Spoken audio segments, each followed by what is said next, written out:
আজ তো খুবই ঠান্ডা পড়েছে, দেখতেই পাচ্ছ। আমরা তো ঘরের ভিতরেই সোয়েটার মোজা গরম জামা কাপড় সবসময় পরে থাকি।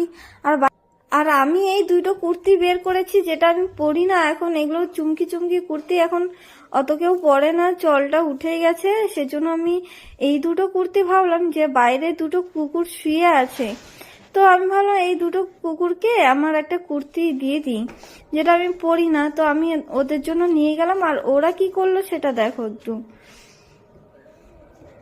এ দেখো ঠান্ডার মধ্যে কাঁপছে, জড়াজড়ি করে দুজনে শুয়ে আছে। তো আমি কুর্তিটা যেই দিলাম, কুকুরটা উঠে পালালো। দেখো, থাক থাক, আরে থাক। মানে ওরা তো জামা কাপড় পরে না, তো ওরা একটু অবাক হয়ে গেছে যে এটা ফট করে আমার গায়ের উপরে কেন দিল, কিছু কোনো কারণ আছে নাকি। তো দেখো ও সরানোর জন্য লাফালাফি করছে।